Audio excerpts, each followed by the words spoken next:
Nem todo mundo tem familiaridade com o digital, mas todo brasileiro tem direito de saber o que está acontecendo de verdade. Vem aí a Oeste TV. Assine a Oeste.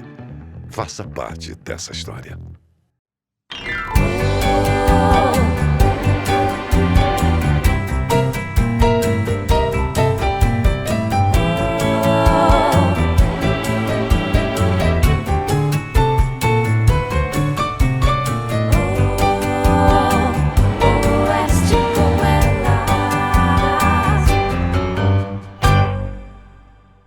Oeste com elas no ar, bom dia! Quinta-feira hoje, que data linda, 25 de dezembro, dia oficial do Natal. E a gente segue aqui juntinhos com você ao vivo, de segunda a sexta, das 10 ao meio-dia, no YouTube da Revista Oeste, no X também. Obrigada pela companhia nessa manhãzinha. Aqui no estúdio, ao meu lado, Juliana Moreira Leite, Paula Camacho. Tudo bem, Julie? Bom dia, bom programa pra gente, programa natalino. Bom dia, Adriana, bom dia, Paula, bom dia, audiência, um Feliz Natal para vocês.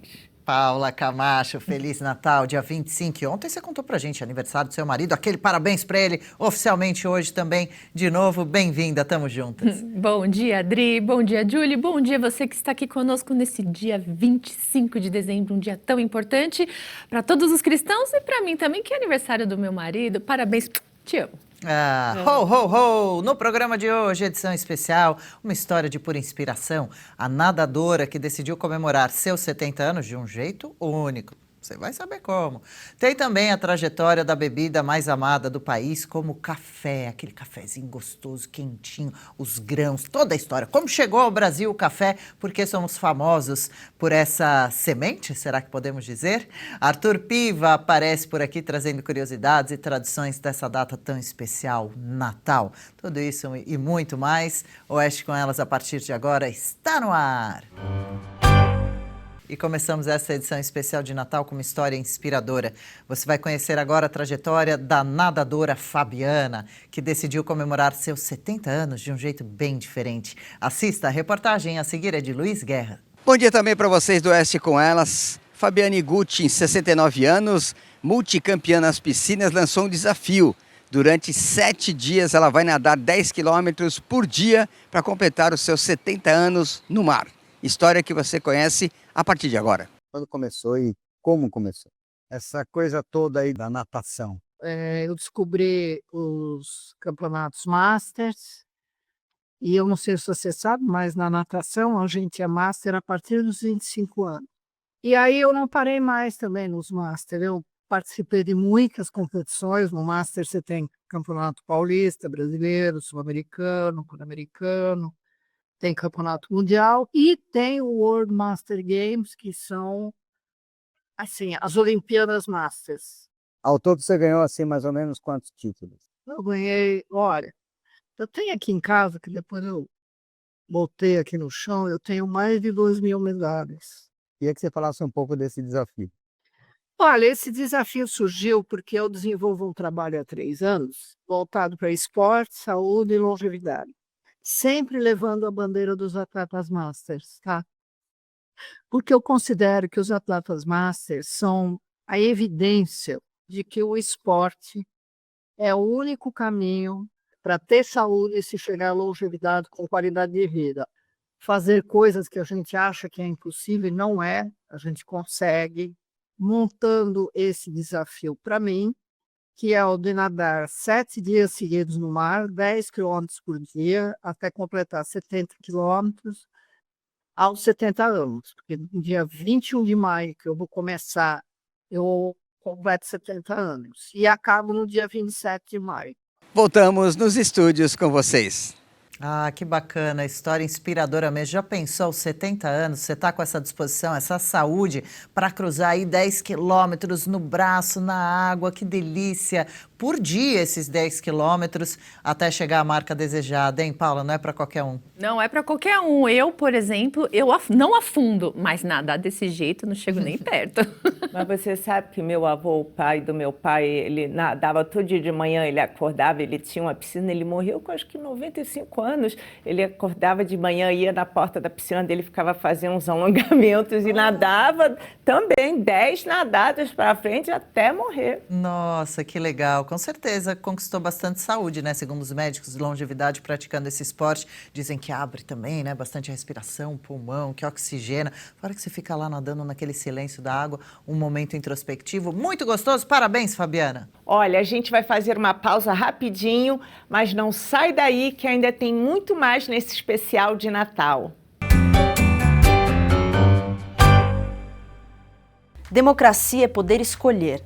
Mas escolher sem ter acesso a informações claras e honestas é escolher de verdade?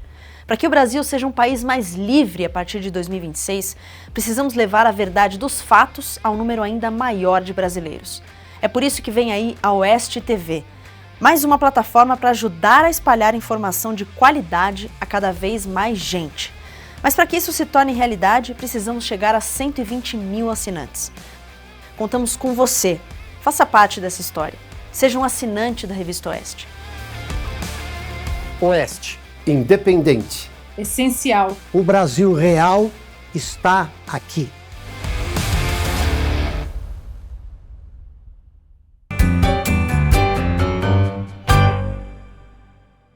Agora eu quero saber, você gosta de café? E como será que ele chegou no Brasil? Eu vou aproveitar aqui para tomar o meu café enquanto a gente assiste a matéria que o Guerra preparou sobre a bebida mais popular entre os brasileiros. Pode rodar. O café teve sua origem na África, nas terras altas de Etiópia. O nome café pode ter sua origem na região de Cafa. No Brasil, o café chegou em 1727, trazido pelo militar Francisco Melo Palheta, e marcou o início do ciclo do café e a expansão das lavouras cafeeiras no período do Brasil Império. Mas vamos falar da maior cafeteria do Brasil e contar a história do empreendedor Marco Kerkmister, 59 anos. O CEO é um neozelandês que, após uma carreira como executivo na IBM, decidiu mudar de vida. Durante uma viagem ao Brasil, ele se encantou pelo país e, após se casar com uma brasileira, decidiram se estabelecer no Brasil em 2001. A ideia de abrir uma cafeteria surgiu em 2003, inspirada nas memórias de Marco sobre o café em sua infância na Nova Zelândia com a família, além de fazer contabilidade para as fazendas. Este café que fica nos Jardins, bairro Nobre de São Paulo, é considerado o melhor café do Brasil pelos especialistas e chega a vender 5 toneladas por mês. Mas por que o café e no Brasil? Eu trabalhava na Ásia, na Coreia, eu gostava de sentar numa cafeteria e ter reunião, pensar, refletir, fazer relatórios. Eu resolvi tentar criar esse ambiente no qual eu posso ser eu, natural, aqui no Brasil.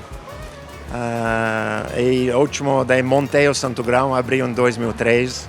E desde então, como criar uma cultura para pessoas ser naturais, abertos, honestos. Depois de com quem eu vou passar a maior parte do meu tempo durante o dia? Vai ser com o meu time. Como ter um time assim? Como criar esta cultura? Eu vou morrer. Eu tenho 2 filhos. Como deixar este país melhor para meus filhos? Imagina o Brasil com mais integridade. Como seria? Isso seria maravilhoso. Isso eu busco no dia a dia. Esse é o meu trabalho.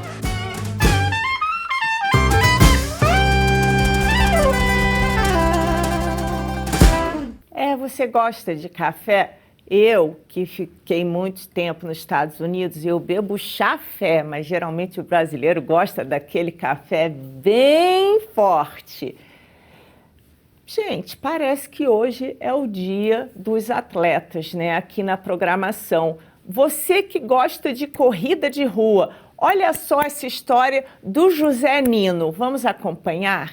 Bom dia para vocês do Oeste com Elas. Hoje nós vamos contar a história do José Nino. Ele é corredor, trabalha com reciclagem e também trabalha numa padaria. Vamos conhecer essa história a partir de agora. José, como é que começou essa história? Foi assim, eu tava puxando carroça, passou uma senhora, me ofereceu 3 camisas e 2 shorts. Aí eu conheci a dona Madalena, aí perguntando para ela o que é negócio de corrida. Aí ela falou assim, ó, eu vou falar para minha filha, para dona Palana, Lana Bitu, Ela na Bitor me indicou o Vanderlei Oliveira. Vanderlei Oliveira é o treinador. É meu treinador. Ao todo são 20 anos você correndo quantos quilômetros por dia e que horas você sai de casa? Eu saio 4 horas da manhã, 45 km por dia. E esses 45 km por dia tem uma motivação, né? Tem. Eu vou sair aqui do Real Parque, vou até Nova Açores, Arambara, na Bahia, na minha cidade. O seu itinerário, qual que é? Então eu saio daqui 4 horas, vou pro Centro Olímpico, lá no Ibirapuera. Correndo? Isso. Aí eu corro mais ou menos 12 quilômetros, de 12 a 13.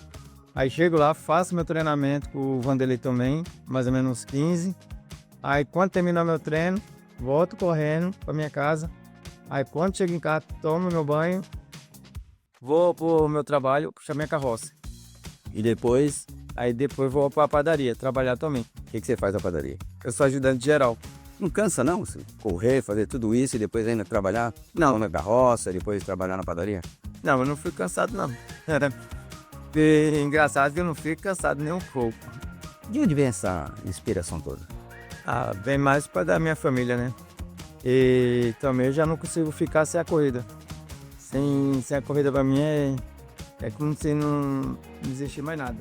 Em agosto, José Nino vai tentar entrar para o livro dos recordes, caminhando e correndo 25 dias até a Bahia. Voltamos nos estúdios com vocês. Uau, José, que disposição, fiquei com inveja por aqui, parabéns, viu? Grande exemplo. Bom, pessoal, já que hoje é Natal, nossa repórter Carla Caroline conversou com o nosso colega Arthur Piva para saber todas as curiosidades sobre essa data tão especial, como a tradição é celebrada aqui no Brasil, de onde surgiu e muito mais. Vamos assistir juntos? Conta tudo pra gente, Piva, sobre o Natal. Olá, pessoal do Oeste com Elas, Feliz Natal! Que data especial, não é mesmo? E para falar desse dia tão especial e tão simbólico, eu tô aqui com o nosso querido Arthur Piva, que sempre traz curiosidades aí que a gente nunca imaginou. Arthur, Feliz Natal! Obrigada por estar aqui, viu? Carla, Feliz Natal para você, Feliz Natal para a audiência, Feliz Natal para Adriana, para Paula, para Julie, para Marina, que esse ano está com filhinha nova, né? Vai ter que dar mais um presente de Natal. E eu queria, primeiro de tudo, agradecê-las, porque deixaram antes de gravar esse VT, em vez de eu estar aí. Eu estou no interior, passando Natal com a minha família, que não é tão perto de São Paulo, né? É isso aí, é um pouquinho longe, né? Mas a gente está aqui para contar pro pessoal, né, as grandes curiosidades, né? Sim, e Natal é para passar com a família, não é? Exatamente. Natal é aquela ceia de Natal que você se arruma, espera dar o horário para comer e depois da meia-noite vai dormir, né? Exatamente. Mas eu não vou falar de comida, não. Não vamos falar de comida, né? Não, porque tá todo mundo com fome. Horário do almoço daqui a pouquinho, né? Então é melhor a gente começar com outros temas. É isso aí. Piva, então quer dizer que a magia do Natal fez parar uma guerra? Nem que por alguns momentos? Uma guerra não. A guerra. Em 1914, o mundo passava pela Primeira Guerra Mundial. Em 24 de dezembro, véspera de Natal, soldados alemães, franceses e ingleses guerreavam entre si e, de repente, começaram a entoar cânticos de Natal. Não era previsto. Imagina isso. Olha a força do Natal, Carla. Você é cristã, não é? Sim. Olha a força de Natal. Você está no meio de um campo de batalha, de uma das piores guerras da humanidade. A Primeira Guerra Mundial, para quem não sabe, foi um evento em que não havia comunicação. Não havia, como há hoje, satélites. Foi uma guerra de trincheiras. De um lado, estavam pessoas entrincheiradas. Trincheiras são buracos no meio da terra. De um lado estavam pessoas entrincheiradas se matando. Do outro lado, inimigos entrincheirados se matando. Uma guerra de um jeito que ninguém havia visto ainda no mundo. A ordem era atacar, mas era Natal. O mundo parou. Os soldados pararam. De um lado e do outro começaram a entoar cantos de Natal, sem que general, sem que capitão, sem que ninguém desse ordem. Eles se entenderam pelos cânticos e começaram a sair das trincheiras. À medida que eles começaram a sair das trincheiras, o que era um morticínio deu lugar a uma grande ceia de Natal. O ponto mais alto disso foi na Bélgica, mas há relatos de que isso aconteceu em vários lugares da Europa nessa data. Tem até um filme, eles vão colocar depois aí no telão pra gente o nome, que tem vários filmes, na verdade, que retratam isso, né? Disse que nesse dia eles inclusive jogaram uma partida de futebol. O futebol, como a gente conhece aqui no Brasil, não o futebol americano, que agora está se tornando popular, mas o futebol jogado com os pés é europeu, né? E é uma coisa que une os povos. Sim, o futebol, na verdade, é um dos únicos esportes que faz com que as pessoas se juntem, né? Pois é. E aí naquele Natal, naquela véspera de Natal, de 24 de dezembro de 1914, a guerra parou, eles começaram a entoar cânticos de Natal e jogaram futebol. Que loucura. Não, e como você falou, é uma guerra que não tinha comunicação. Não tinha como você falar para o seu adversário, ó, vamos levantar a bandeira branca porque é véspera de Natal. Então foi algo de forma intuitiva, né? Foi. Não tinha como você saber se o adversário de fato iria parar. Sim, isso que eu fiquei pensando. Porque vamos supor, nós dois aqui estamos guerreando. Eu paro e você não. Imagina como que ia ser. Sim, acima de tudo, e aí que é a força do Natal, né? Foi um ato de fé das duas partes. O outro lado está cantando um cântico cristão, ele não vai me atacar. Então, se eu cantar, eu também não vou atacá-lo. Mesmo que a gente seja inimigo, mesmo que a gente esteja guerreando, mesmo que a gente tenha tantas diferenças, tem um Cristo nos unindo. Que loucura, né? É uma força que a gente não imagina, né? É a expressão mais bela do Natal, eu acho, né? E eu fico imaginando eles jogando futebol ainda, né, à noite, porque perto de uma virada, né, de uma véspera de Natal pro dia em si, né? Sim. O triste é que a guerra depois continuou, né?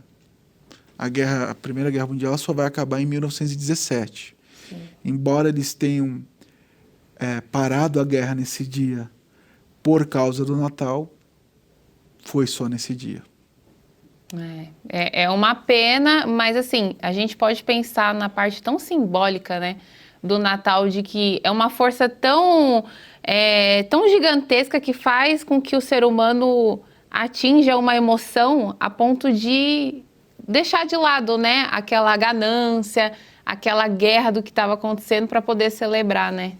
Deixar de lado as diferenças. Jesus Cristo veio para isso, né?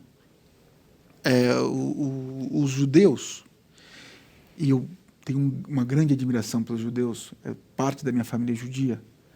Os judeus, eles seguem as leis de Deus. Cristo transforma as centenas de leis de Deus em 10. E acima de tudo, a partir de Cristo, não é a lei, mas é a redenção. O Natal traz isso. Sim. É a redenção, é o perdão. É a certeza de que, acima de tudo, você tem um caminho para ser perdoado. Que bonito, né? Mas agora falando do Natal na forma mais comercial, naquela magia que a gente conhece nos dias de hoje, qual que é a origem do Papai Noel? Na verdade, a gente sabe que tem várias versões. Eu quero que você me conte a versão aí mais convincente, a mais, relativamente, que as pessoas mais acreditam, né? Olha só. O Papai Noel que a gente conhece é mais parecido comigo, né? Um pouco mais formoso, um pouco mais cheinho. E ele, inclusive, no começo usava azul, não vermelho. Olha aí. A Coca-Cola, na década de 70, por questões comerciais, colocou na cor vermelha. Mas esse Papai Noel azul, ele não é bem gordinho também, não. Ele remete a uma história que não tem tanto a ver com um velhinho lá da Turquia, há muitos e muitos séculos atrás, muito antes de haver Coca-Cola. É a história de São Nicolau. Já ouviu falar desse santo? Já ouvi falar. Tá. São Nicolau era um bispo da Igreja Católica. E ele era um santo extremamente bondoso. Há uma discussão sobre se ele era muito rico ou se ele era só uma espécie de classe média alta da época. Mas o fato é que ele deixou de cuidar dos negócios da família para se dedicar à religião e, sobretudo, aos pobres, às crianças pobres. Daí o vínculo dele com presentear as crianças. Pegaram essa história, misturaram com a história de presentear as crianças e transformaram no Papai Noel que a gente conhece hoje. Faz todo sentido, porque bem ou mal é o nascimento de alguém que a gente celebra no Natal, uma criança. Há os presentes para a criança. São Nicolau, bispo da Igreja Católica, cristão. A Igreja Católica, eu não vou entrar aqui na contenda de se é o cristianismo certo ou se não é o cristianismo certo, mas todo o cristianismo, de alguma maneira, se origina dela, tem alguma ligação com ela. Sim. Então, acabou dando esse formato para todos. Agora, o bom velhinho entrega presentes pela chaminé, né? Você sabe o porquê? Não. Essa é uma das histórias mais bonitas de São Nicolau. São Nicolau era rico, né? Ou classe média alta ou muito rico. E ele ficou sabendo na cidade dele de umas irmãs que não tinham dinheiro para o dote para se casar. Pensa que lá naqueles tempos o dote era uma coisa muito importante. Quem não tinha dote não se casaria. Que geralmente era o pai da noiva, né? Que pagava esse dote. Que pagaria esse dote. E se você não se casa, você faz o quê? Lá naqueles tempos. Você não é reconhecido na sociedade, né? Principalmente as mulheres. Você poderia até virar escrava. Sim. Ou prostituta. São Nicolau se compadeceu dessa história. E em vez de ir lá e dar o dinheiro para elas terem o dote, porque e aí é uma coisa que vem desde o judaísmo, né? Quando você vai fazer o bem, a mão direita não pode saber o que a mão esquerda faz e vice-versa. Quando ele foi presentear essas pessoas com o dote, em vez de ele ir lá e entregar o dote para a família, ele toda noite, tem duas versões, ele toda noite, numa das versões, jogava pepitas de ouro pela chaminé. Para que entrasse na casa e ninguém soubesse. A outra versão é que ele foi deixando sacos na porta. Por isso que o bom velhinho usa um saco. Sim. E desce pela chaminé. Que legal, que simbólico, né? Eu nunca tinha imaginado isso, que tinha relação com o dote. Até porque, assim, hoje em dia a gente vê que o Papai Noel, teoricamente, traz os presentes para as crianças. Uhum. Nós é que nos presenteamos, sim, né? Nessa época sim. de Natal, já com essa idade, mas a origem seria para as crianças. Nesse caso, eram para essas mulheres, para que as famílias tivessem os dotes, né? Para que elas não caíssem na marginalidade. Agora, eu confesso para você que a primeira vez que eu vi essa história não foi num livro, eu também não sabia dela. No ano passado, eu descobri que aqui em São Paulo existe uma igreja do Papai Noel. Não o Papai Noel vermelho, o São Nicolau. Ela fica ali na Liberdade. É uma igreja ortodoxa, de origem russa, e eu conversei com o padre dessa igreja. Fui lá bater um papo com ele, e ele que me contou essa história. Essa igreja, eu achei a história bárbara, porque ela foi fundada por gente que fugiu da União Soviética. Lá atrás, vieram para cá, fundaram essa igreja, são uma comunidade incrível e eles assim comemoram São Nicolau ao extremo. Para os ortodoxos, São Nicolau é um dos santos que eles mais gostam.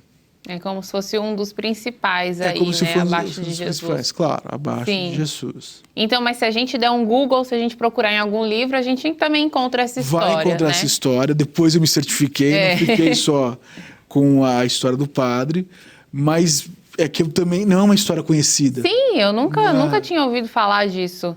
Na verdade, já sabia desse Papai Noel azul, que né, mudou a cor por conta de questões comerciais.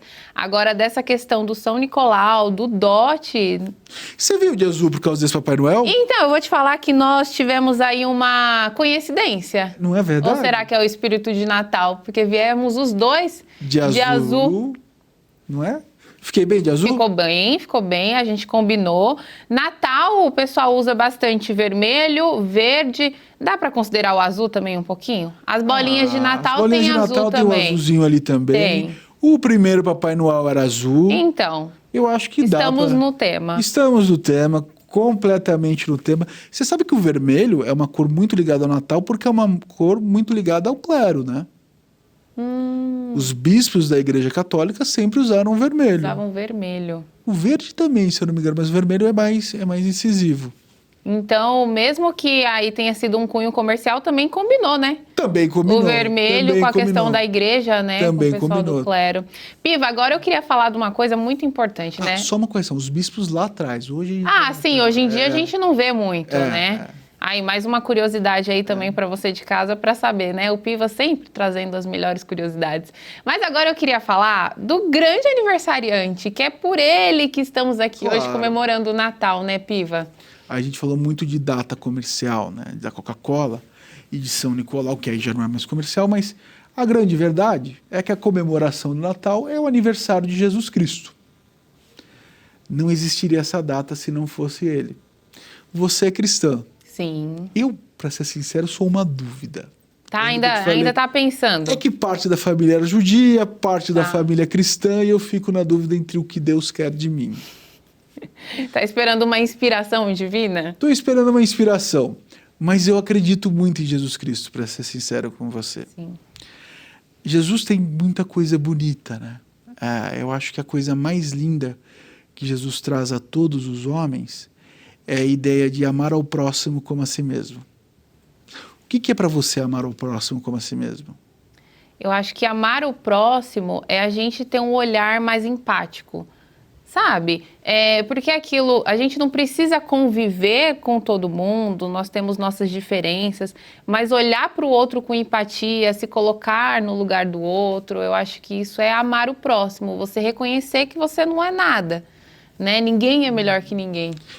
Perfeito. Eu acho que a sua definição foi perfeita. Empatia. Eu acho que amar ao próximo é olhar o outro com a mesma régua que você se olha, né? Você não é melhor do que ninguém. Jesus, ele vem para a Terra com essa mensagem, né? Ele traz o que antes era privilégio dos judeus, porque os judeus eram um povo escolhido. Até o cristianismo, as leis de Deus eram para um único povo. Quando o cristianismo vem, quando Jesus Cristo vem à Terra, quando o Messias vem à Terra, o que era para um povo se torna universal. Essa é a grande celebração do cristianismo. É Deus para todos os homens. E Deus se fazendo homem, né, acima de tudo. Eu acho que a beleza do que você falou do cristianismo é isso. Deus se colocou na Terra para sentir o que a gente sente como homem, para nos ensinar mesmo essa empatia, porque ele passou por tudo que a gente, ainda coisas piores, né? Mas eu digo em questão de pele, questão física, ele foi um homem como a gente é, né? Tendo a opção de não ser. Ele tinha a opção de não passar por nada disso, mas ele optou por passar por tudo isso para mostrar, homens, somos iguais entre nós. Eu acho que esse é o ponto máximo que tem que ser lembrado do Natal, ainda mais nos dias de hoje, né? Que todo mundo está tão confuso, todo mundo está tão perdido, todo mundo está tão aguerrido. Sim. Olha, o Natal é hora de olhar para o próximo com a mesma régua que você se olha. Se você tem defeitos, o outro também tem, e vice-versa. Então, vamos praticar um pouquinho mais a amizade, queridão? E também se olhar com mais amor, porque eu acho que é isso, se nós somos filhos de Deus, né, se nós somos filhos de Jesus, algum propósito a gente tem, então também se olhar com mais carinho, não ser tão duro com nós mesmos, né, também. Sem dúvida nenhuma, não sermos tão duros com nós mesmos. Sim. Se a gente perdoa o outro, a gente também se perdoa, né? Exatamente, é aquilo que você falou, de usar a mesma régua, né? De usar a mesma régua. Agora, Jesus teve uma vida, em muitos termos, fugaz, né? Foram só 33 anos. E 33 anos que marcaram a humanidade por 2000 anos. Existe muita gente que não acredita em Jesus Cristo. Mas uma coisa bastante curiosa a respeito de Jesus Cristo é que mesmo os historiadores mais ateus hoje acreditam que existiu um Jesus, de alguma maneira, ali na Galileia. Sabia disso? Como assim? Mas existiu o homem, existiu Jesus, mesmo eles não acreditando na base da fé, mas com comprovações de que essa pessoa passou pela Terra. Exatamente isso. Olha só. Jesus Cristo, para os cristãos, é o Messias. Perfeito? Os judeus não acreditam que o Messias veio, porque vinha de uma tradição judaica que viria um Messias para a Terra. Alguns historiadores que são ateus, que são materialistas, que não acreditam em Deus, chegaram à conclusão de que, independente de ter vindo uma divindade ou não, existia um homem na Galileia, um Jesus, que fez sim todas essas coisas. Eles não acreditam nos milagres, mas eles acreditam que houve um homem naquela data, na Galileia, que trouxe a mensagem de paz e amor e renovação da tradição judaica. Ou seja, mesmo ateus acreditam que Jesus, de alguma forma, existiu. De alguma força, né? E você tinha comentado que Jesus teve uma pequena passagem pela Terra, morreu com 33 anos. E o seu mandato, o seu ministério começou aos 30, então ele só teve 3 anos para exercer a questão dos milagres, essa mensagem de paz. O primeiro milagre dele foi aos 30. Mas eu não sei se eu diria que o ministério dele... Para um religioso, sim, o ministério dele começou aos 30. Porque pode ter acontecido, agora vozes da minha cabeça aqui, a gente está especulando. Mas Jesus, ele vem, segundo o cristianismo, ele vem sendo preparado até chegar aos 30 anos e começar a fazer os milagres. Mas quem garante que antes, ainda quando criança, não surtiu alguma coisa? Independente dos milagres, tem aquela passagem quando ele faz 12 ou 13 anos, na sinagoga. Sim, que ele ensina aos sábios. Ali ele já mostra quem ele é. E até naquele momento ele se perdeu dos pais, e José pergunta para ele, onde você estava, Jesus? Ele estava na casa do meu pai. Estava na sinagoga. Meu pai é esse, você não é bem meu pai. Então, sim, o ministério dele é ali, mas... Já dava indícios, né? E mesmo, veja, Jesus nasceu no Egito, né? Jesus não nasceu em Jerusalém. Jesus foi nascer em Nazaré. Por quê? Porque já se sabia que ali ia nascer um Messias. E agora eu não me recordo se foi Heródoto que mandou exterminar todas as crianças que fossem nascer na Galileia naquela noite. E todos os meninos. Todos os meninos que fossem nascer na Galileia naquela noite. Então a família fugiu para o Egito para que a criança pudesse nascer. E sobre ele tem aquela história de que a estrela brilhou, os 3 ex-magos foram até ele. Então o ministério começa, de certa forma... Desde o nascimento. Desde o nascimento. É que ele se revela, aí sim, para o mundo aos 30 anos, e nesses 3 anos ele faz uma coisa incrível. Eu não sei se tem a ver, mas olha que curiosidade, né? Eu não tinha pensado sobre isso. Dentro das ordens maçônicas, tem muito mistério a respeito da maçonaria. Tem gente que trata a maçonaria como uma coisa não cristã, ou tem gente até que fala que eles são... Mas a maçonaria tem 2 coisas muito simbólicas. 3 anos é o primeiro rito do maçom. É quando ele sai de aprendiz para mestre. E 33 é quando ele chega ao final da jornada. Os 3 anos de ministério. Seria uma coincidência? Quem sabe se é uma coincidência ou não. Eu tenho amigos maçons e todos eles são cristãos. Olha, Piva, então para a gente encerrar, vamos falar então por que dia 25, né? Por que essa data? O que acontecia antes? Essa é uma outra coisa bem legal. Não existe no Evangelho uma data para o nascimento de Jesus Cristo. Não está lá 25 de dezembro. Mas a Igreja Católica surge em Roma, ela não surge em Jerusalém. Jerusalém nasce Cristo. Cristo diz para Pedro, tu és Pedro, pedra, sobre ti edifico a minha igreja. Pedro vai até Roma, lá ele funda a Igreja Católica. 300 anos depois, mais ou menos, há um concílio, e nesse concílio se define que 25 de dezembro é a data de nascimento de Cristo. Mas por quê? Porque Cristo, em algumas passagens do Evangelho, se referia a si mesmo como a luz. Eu sou a luz. Na tradição romana, havia o Deus invicto, ligado ao sol. E a comemoração do dia desse Deus era quando? 25 de dezembro.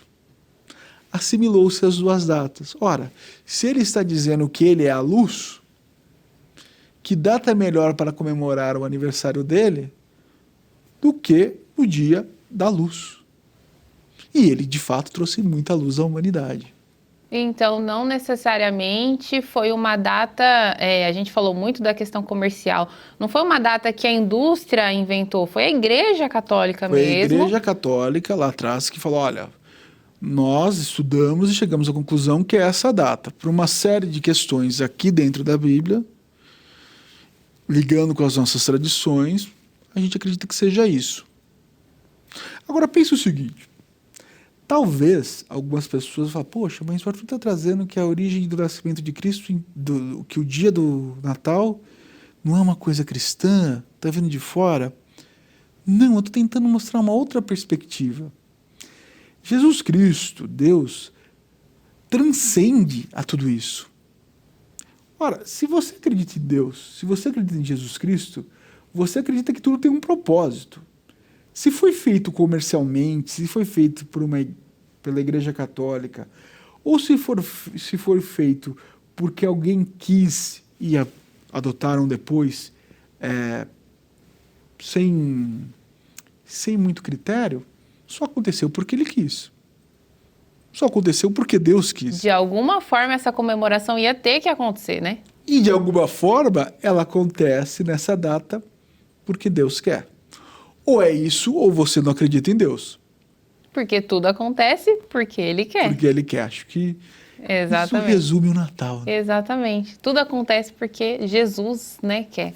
Que Deus Piva, muito obrigada por esse bate-papo. Eu amei esse nosso espírito natalino, né? Vamos desejar aí um Feliz Natal para todo mundo de casa. Feliz Natal para todos de casa, para nossa audiência.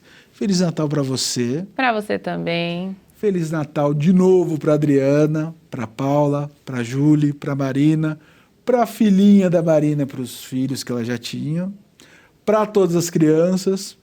Lembrando de São Nicolau, para todas as mulheres, para todos os homens, para aquelas mulheres que querem se casar, eu acho que vale uma prenda para São Nicolau depois dessa história que eu contei. Vale uma prenda. Sim. Piva, muito obrigada, viu? Foi um prazer te receber aqui. Prazer é todo mundo. É isso aí. Até a próxima. Um grande abraço, até a próxima. Grande Piva, muito obrigada por todas essas curiosidades de Natal. E como estamos falando de histórias lindas e inspiradoras, essa de agora é bom para cachorro. Vamos conhecer a rotina do cão de resgate do Corpo de Bombeiros. Uma fofura que também é pura coragem. Dá uma olhada nesse trabalho incrível. Nós estamos na estação do Corpo de Bombeiros do Ipiranga, Zona Sul de São Paulo, GAED.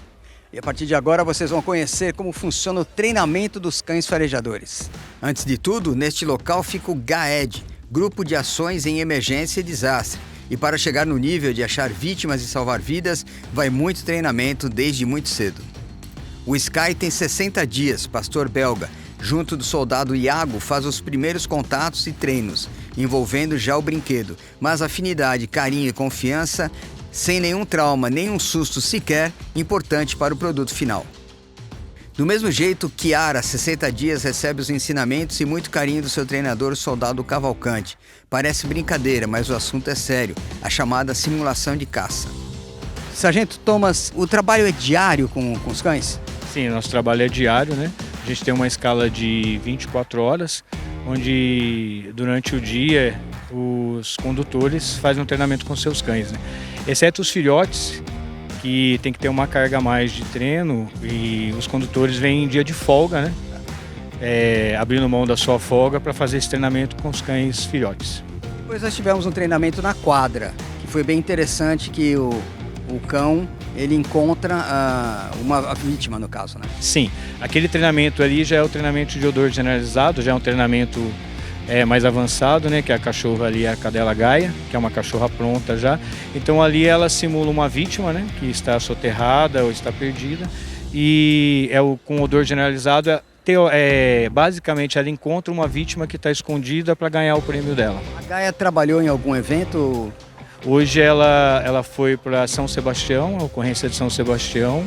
Foi para o sul, né? Ela esteve na missão do sul. Já com o cabo Leandro, Iris, de 120 dias, treina meio ao entulho para aguçar os sentidos em qualquer terreno para encontrar vítimas soterradas. Danca, que trabalhou no litoral norte e nas enchentes do Rio Grande do Sul, faz a apresentação com toda a sua habilidade em encontrar vítimas. Ela sente o odor do relógio de um personagem e segue rápido em busca da vítima, que passou pelo parque onde estamos. Ela é focada e usa todo o faro já bem aguçado. Ela não para até encontrar o soldado que é o personagem, num tempo curto, e depois a alegria do encontro do brinquedo, como o começo da matéria mostra. Sargento Tomás dá mais detalhes do treinamento. Foi a cadela Danca, né? Ali trabalhou com um odor específico, que ela sentiu o odor de uma vítima em específico e foi em busca daquela vítima com aquele odor que foi apresentado para ela. O foco dela é impressionante, né? Sim, sim. Isso aí também trabalhou desde filhote, né? Demora de até 2 anos para o cachorro chegar nessa fase aí. Voltamos nos estúdios com vocês. Ah, que fofice, que competentes. Quem não gosta de um animalzinho, de um cachorro, uma paixão nacional? Eles são tão puros, transmitem tanto amor e tão inteligentes. Incrível, parabéns, grande matéria, gostei. Olha, a gente vai fazer uma pausa rapidinha, mas não sai daí que ainda tem muito mais nesse especial de Natal. Já aproveita e deixa seu like. Conheça a Golden Brasil e valorize seu capital com ouro e diamantes. O mercado financeiro tradicional tem deixado muitos investidores frustrados. Bolsas em queda, fundos que não entregam retorno e instabilidade preocupante. Mas um setor não para de crescer, o mercado de minérios e pedras preciosas. Enquanto o mundo enfrenta crises e inflação, esse mercado segue firme, se valorizando e protegendo o capital de quem investe nele. É nesse cenário que se destaca a Golden Brasil. Fundada em 2019, a empresa já ajudou centenas de pessoas a lucrar de forma consistente. Não é promessa, é garantia imediata em ativos reais. Ouro, diamantes e outros minérios de alto valor. Você pode ter valorização pré-fixada do seu capital chegando a até 50% ao ano. Resultados que fazem a diferença na vida do cliente. Acesse goldenbrasil.com.br ou ligue 0800 606 6048. A Revista Oeste nasceu com um propósito claro: romper o silêncio. Enfrentar as narrativas impostas pelos donos do poder e defender a verdade, custe o que custar. Agora, chegou o momento de convidar você para fazer um investimento de longo prazo na liberdade de expressão e no futuro do país e das próximas gerações. Torne-se protagonista da história. Torne-se assinante vitalício da Revista Oeste.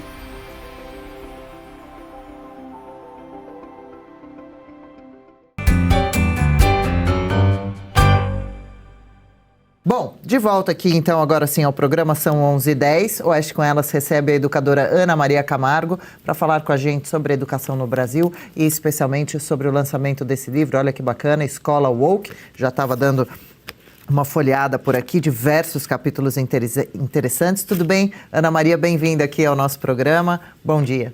Bom dia, obrigada. Bom dia, audiência do Oeste com Elas. Um prazer estar aqui com vocês. Prazer é todo nosso. Posso fazer a primeira pergunta? Claro. Pri? Ana Maria, eu queria que você contasse um pouco para a gente de onde surgiu esse livro, essa ideia do livro, e também o que você hoje considera, né? Por que a gente chegou onde a gente chegou e se tem alguma luz no final do caminho. Tá. Boa. Bom, onde surgiu a história do livro? Na verdade, eu tive um contato breve com a escola woke, a escola no sentido de pensamento woke, há quase 30 anos, antes de eu fazer um mestrado em educação, eu comecei a fazer um mestrado na Federal da Bahia em teoria literária. E na primeira disciplina que eu fui cursar, eu entendi que os critérios de seleção dos autores, ou melhor, das autoras que seriam estudados naquela disciplina, eram sexo, raça e orientação sexual. Os autores que eu tinha escolhido para o meu projeto eram Henry James e Machado de Assis. Henry James, imagine, branco, europeu, colonizador, nem pensar. Mas, enfim, esse foi só assim, o primeiro contato e foi assim, um primeiro choque para mim, para alguém que gostava de literatura, ver que o critério dos autores a serem estudados não tinham rigorosamente nada a ver com o seu valor literário. Depois de muitos anos, em 2021, junto com um sócio, nós fundamos o Instituto Livre para Escolher, que justamente busca garantir a liberdade de escolha educacional dos pais, das famílias. E um dos critérios para que haja liberdade de escolha é que haja diferentes opções, né, para que as pessoas escolham. E o que a gente tem visto hoje em dia é que há cada vez menos opções educacionais para os pais. A hegemonia da escola woke saiu das universidades, como eu vi há quase 30 anos na UFBA, e alcançou escolas e está presente de forma extremamente preocupante nas diretrizes do MEC. Então, por isso, a gente resolveu investir, trabalhar nesse livro, porque as pessoas precisam, não apenas os pais, os cidadãos precisam entender que, ainda que não se tenha chegado a uma totalidade de hegemonia de fato nas salas de aula, esta é a intenção do governo, porque essa ideologia está mais do que presente, ela domina as diretrizes curriculares, não só as políticas educacionais do MEC especificamente para o dia a dia, como formação docente através do Conselho Nacional de Educação, o novo PNE. Então, nós precisamos reagir. E aí, Marina, você me perguntou, há uma luz no fim do túnel? Há uma luz no fim do túnel, porque nós sabemos que a maioria dos pais e mães não desejam uma educação woke para os seus filhos. Muitas vezes o que acontece, e isso eu chamo a atenção no livro, é que os pais estão comprando gato por lebre. Então, o que é que eu quero dizer com isso? O governo coloca ali na política educacional que o que ele está promovendo é uma educação para a diversidade, é uma educação para a equidade, direitos humanos, e os pais acreditam que o que eles entendem sobre esses termos é uma coisa. O que o MEC, através da cultura woke, impõe é algo completamente diferente. Então, nós precisamos esclarecer aos pais do que se trata e, a partir daí, engajar essas pessoas, não só quem é pai e mãe, mas todos os cidadãos. A gente acredita que uma vez que eles entendam do que se trata, a gente vai ganhar aliados bastante poderosos, não só para reagir, mas para se organizar, né? Então, essa eu acho que é uma coisa que nos garante algum otimismo, é o fato de que as pessoas não querem isso. Principalmente os pais, como você disse, né? Isso, mas mesmo os outros, houve uma divulgação, a publicação de de uma pesquisa de uma ONG, aí, More in Common, agora em novembro deste ano, que mostra que o percentual do que eles chamam de progressistas militantes, que são os woke, do cidadão em geral no Brasil, menos de 5% se encaixa nesse perfil. Nós somos a maioria. Nós somos a maioria. Então é só uma minoria barulhenta. Os professores, praticamente. Tem muitos professores que são contra. Muitos professores. É verdade. E que se veem pressionados. Por esses, é verdade. Entende? Então a gente precisa trazer eles também para o nosso lado. Como a mídia, né? Você não tem espaço ali. Dar um respaldo social, político, para que essas pessoas resistam. É ele que está ali na ponta da luta mesmo, na ponta da linha. E eles estão sendo afetados de maneira muito hostil, grave, pelo que está sendo produzido, né, por essa cultura. Então, estudantes violentos, mal educados, narcisistas. Então, para o professor também não está fácil. Bom, uma boa notícia, bom saber, né? De Juliana Moreira Leite, agora ao vivo do Rio, faz a próxima questão.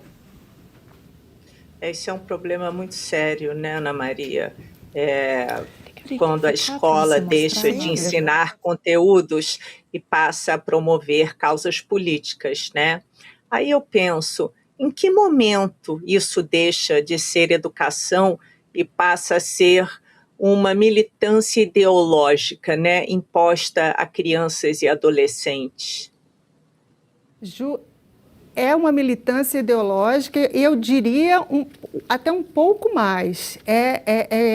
Eu chamo isso de aliciamento para uma seita. Eu vejo o wokeismo, e eu não sou a única a escrever sobre o wokeismo como uma seita,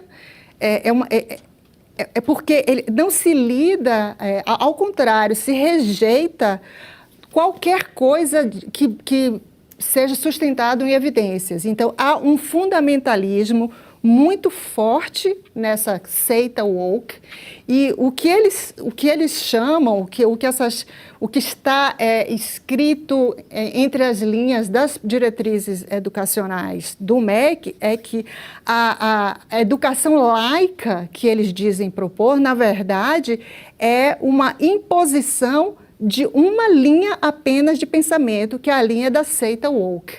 Então, se você procura argumentar com essas pessoas, olha, mas isso não faz sentido, há evidências de que desse jeito funciona melhor, o que ele vai te dizer é que não, a ciência é uma construção social que foi feita para impor os valores da cultura ocidental. Então, eles não aceitam a ciência, e isso é dito explicitamente. A ciência é uma construção social, não existe verdade objetiva, não há valores objetivos. Então, quando eles próprios se colocam dessa maneira, não há o que se espantar quando se diz que se trata de uma seita fundamentalista.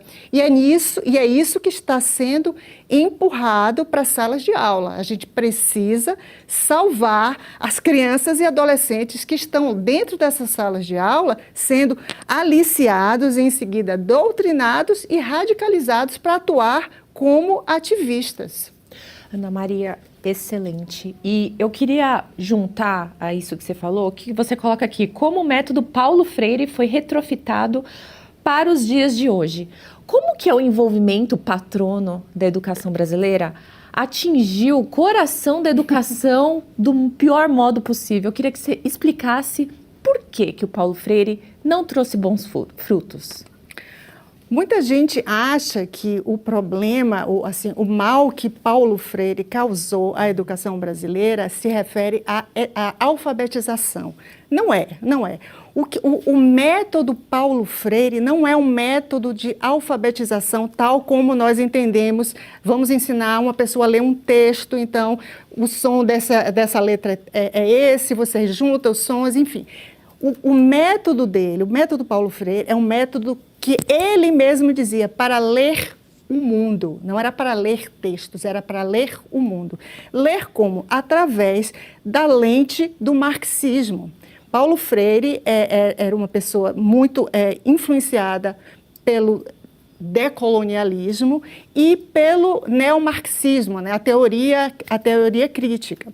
Então, o que ele desejava, na verdade, era uma maneira de que os professores, o método Paulo Freire consiste em uma sequência de etapas, que é o seguinte: primeiro ele sondava, vou fazer um resumo, sondava quais eram os temas que despertavam raiva, angústia, emoções fortes nos educandos. Ele trabalhava com adultos, não com crianças.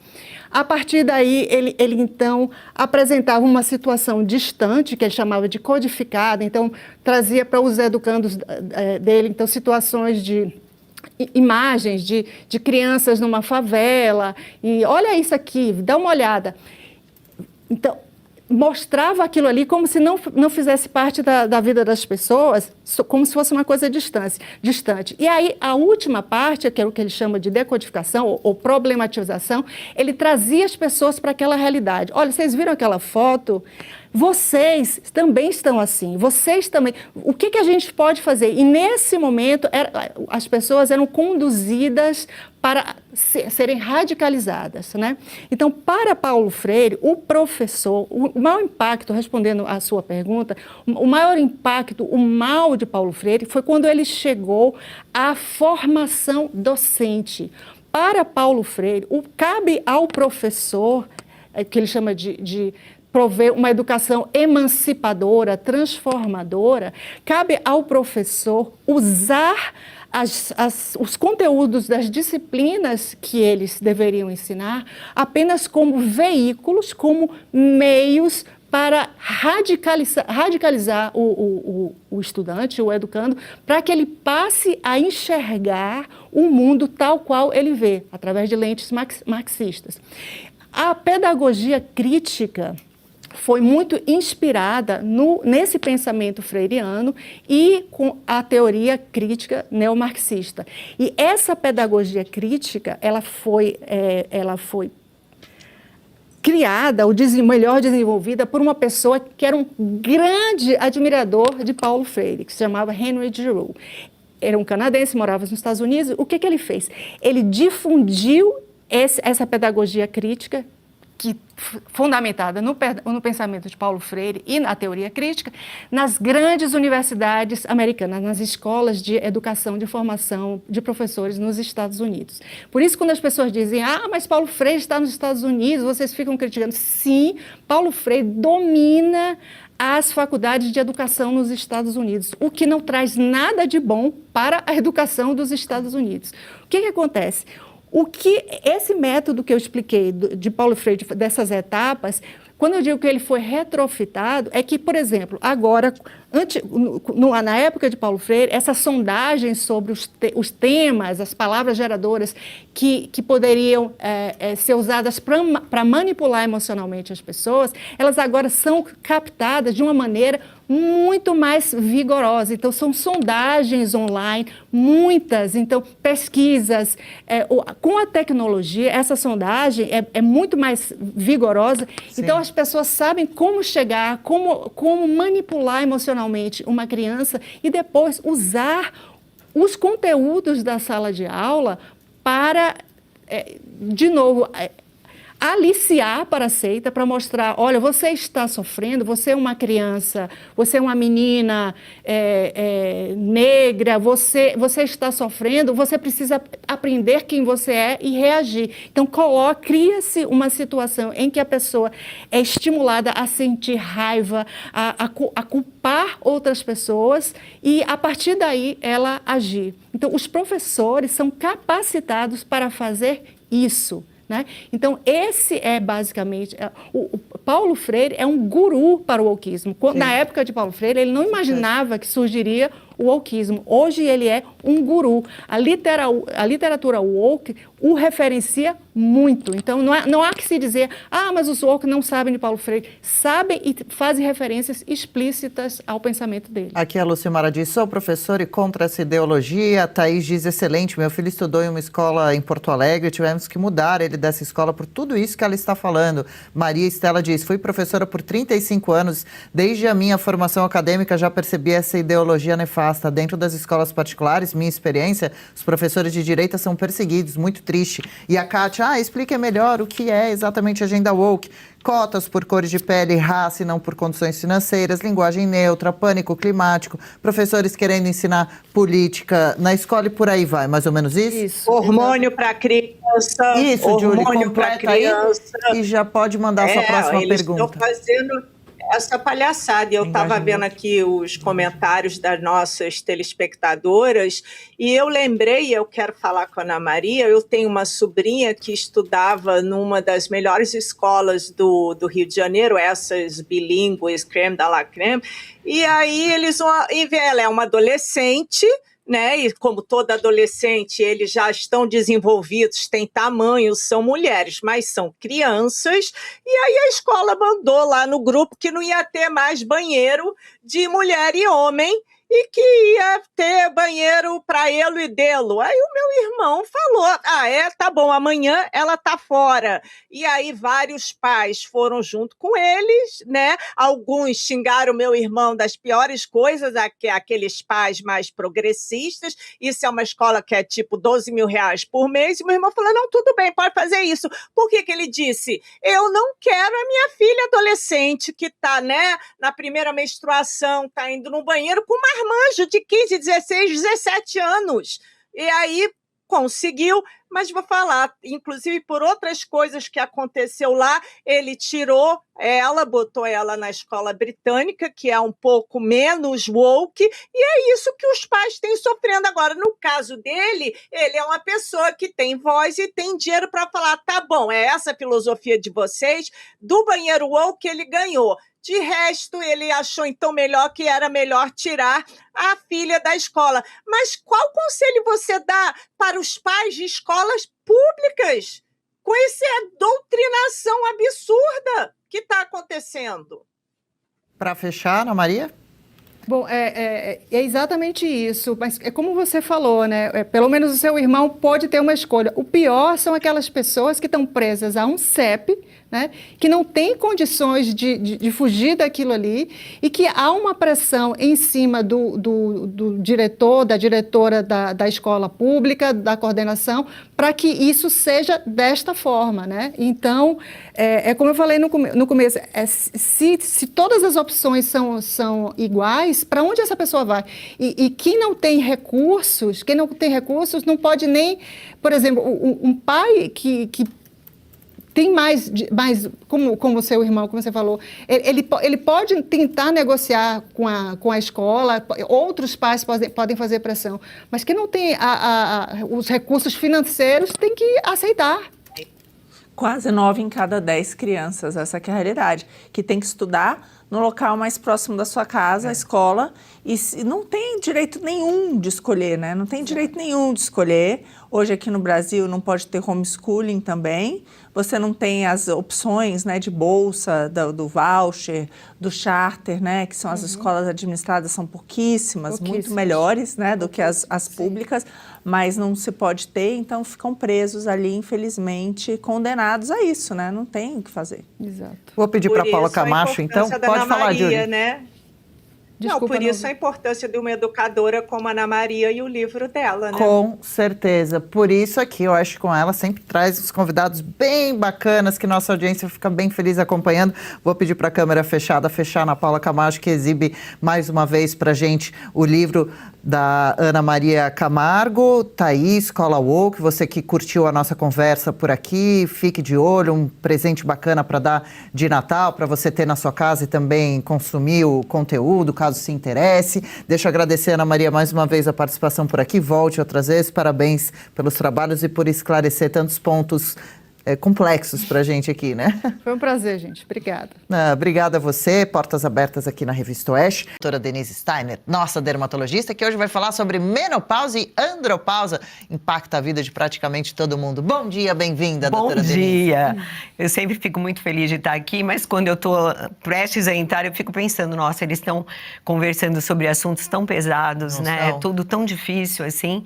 Mas eu acho que preservar a nossa saúde vai ajudar sempre a enfrentar isso. isso, né? Com certeza. De qualquer forma. E Bom, menopausa e andropausa, eu falo menopausa, olho pra Júlia, ela fala que Ela tá me fica, olhando. ó, gente, isso é bullying. Estou sofrendo etarismo aqui no Oeste com elas.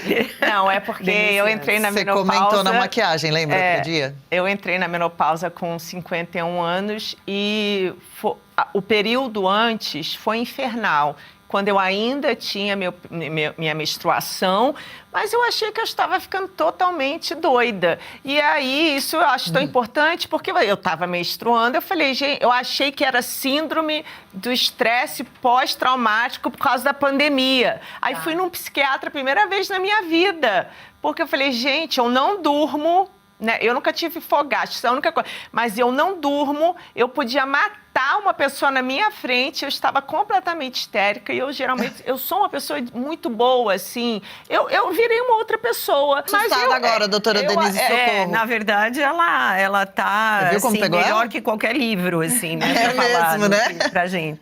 Então, a menopausa é considerada, você estaria na menopausa 1 ano depois que você tivesse a última menstruação. Sim. Mas isso é um conceito, simplesmente. Você começa muito antes, né? Essa mudança, muito antes, às vezes, assim, até 10 anos antes. E aí isso é chamado de climatério, mas quando vai chegando perto da última menstruação, isso é mais intenso. E você tocou em pontos importantíssimos, porque a grande mudança que acontece na época da menopausa é você baixar o hormônio estradiol. E o hormônio estradiol, para a mulher, é um dos mais importantes. Depois você vai baixar a progesterona também, ou, na verdade, muitas mulheres baixam a progesterona antes e depois o estradiol. E essa oscilação que você fica tendo é que perturba tanto, né? Porque isso faz parte de uma rede toda intrincada. Você está ligada ao hormônio da tireoide, você está ligada a outros tipos de hormônio, a tudo. Então, você pode ter vários e vários sintomas. E uma coisa que me preocupa muito e que você trouxe à tona é assim... estou atendendo uma mulher, você chegou na menopausa? Sim. Está fazendo reposição? Não. Falaram que não era para eu fazer, mas eu não tive nada. Mas o nada para ela é não ter fogacho. Sim. E você está citando exatamente isso. Sim. Não é que você precise ter fogacho. Eu não tive, mas tive todo o resto. Exatamente. E não é o único sintoma. E você tem uma série de outras questões que podem ocorrer, como você está falando, a pele é muito atingida, desidrata, fica mais flácida, os olhos ficam secos, a boca fica seca, a ponto de você ter uma... Cansaço. Você muda de humor, né? Porque essas oscilações, elas judiam muito da mulher. Ter menos progesterona e um pouco mais de estradiol num momento, você tem reações que você não esperaria. Eu não me reconheço, olhando para trás. E isso é muito... Isso é muito cruel com a mulher, porque às vezes ela entra numa briga que ela não esperaria. Quando ela vai ver, ela está envergonhada daquilo. Sei lá, tipo... Mas eu tenho vergonha escândalo, né? de brigas que eu entrei e depois que eu entendi. Uma vez eu taquei um pires no chão. Ô, Denis, estou preocupada, hein? Não, eu sou muito boa. Mas essa caneca quebra, hein? Eu sou de muita boa convivência, então é importante dizer... Sim, por isso que eu tô aqui também me espantando. Eu sou muito relax, mas eu olho para trás com vergonha porque eu não me reconheço. Então, mas são coisas que acontecem por causa dessa mudança fisiológica e que ninguém sabe. Então, você fica sendo encarada, né, como uma pessoa. Então, tá surtada, tá de mau humor, primeiro, tá irritada, assim, tá de é TPM. muito importante você seguir indo no seu gineco e começar a conversar. E, pelo amor de Deus, eu peço isso a todas as mulheres. Não tomem essa decisão de fazer reposição ou não fazer reposição relacionada, assim, negligentemente, sabe? Sem uma boa conversa, sem inteirar o médico com você. Você tem que entender. Seu histórico familiar. Exatamente. Você pode ter osteoporose, você pode depois acabar com o seu relacionamento sexual porque você começa a sentir dor, não tem libido nenhum. Então, são muitas e muitas questões envolvendo mulheres como você, que está em plena atividade, né, participando de muitas coisas. Então, assim, é muito complicado. Então, esse momento, ele tem que ser um momento, assim, profundo, de reflexão. Você tem que entender o que acontece e ter uma resolução. A questão hoje de não se indicar reposição é muito pequena. Ela está relacionada somente a pessoas que existe um tipo de câncer muito específico. Hoje mesmo nós tivemos no Oeste Saúde uma pré-entrevista que vai falar que 90% do câncer de mama é relacionado aleatoriamente ao seu estilo de vida. Só 10% é genético. Então, você tem que levar muito mais em conta o seu estilo de vida. Olha que importante e você isso. tem que ser ajudada nesse período. Ajudar a sua pele e tentar pôr as coisas nos eixos novamente. Então, e aproveitar, Julie, que é muito importante, a janela da oportunidade. Se você conversa sobre isso e começa a fazer uma reposição 2, 3 anos aí próximo a essa transição, é uma coisa. Se você esperar 10 anos, é outra coisa completamente diferente. Eu comecei antes, sabia? Então, porque quando o seu organismo perde o estradiol, ele cria um outro tipo de questão e você fica mais suscetível a problemas cardíacos, a ter AVC, a ter o infarto. 10 anos depois, colocar de novo um hormônio na sua vida é outra coisa do que você dá na sequência, entendeu? Então, várias e várias coisas são importantes. E, nesse caso, os homens estão sendo muito mais privilegiados, né? Para variar. A gente chama de andropausa, mas, na verdade, eles não têm essa transição brusca. Um homem de 50 está no auge. E auge eles... físico, porque, sexual. na verdade, eles não perdem tão bruscamente o hormônio mais importante para eles. Andropausa é dos homens, então? Seria a menopausa dos homens, Olha. né? Então, é um momento tem que ter muito cuidado. E, às vezes, quando não tem, porque o marido começa a ficar, nossa, minha mulher está insuportável, se afasta. É a idade que mais tem divórcio quando a mulher entra na menopausa. Isso eu li, isso é um dado correto. Exatamente. E alguns maridos pedem ajuda para o médico e tal. Nossa, Os legais. Os legais, exatamente. Mas a maioria se afasta e acabam, às vezes, acontecendo Olha, doutora, ela separações. quebrou a mesa da sala na minha cabeça, me ajuda. Também, né, perder esse glamour aí. Doutora Denise Steiner, toda quinta aqui em Oeste com Elas, obrigada pelas orientações tão importantes para variar de hoje também, viu? Obrigada Grande a vocês, beijo. é um momento muito bom para mim estar com vocês. Não, sai daí, a gente vai para um rápido intervalo, mas daqui a pouco a gente está de volta.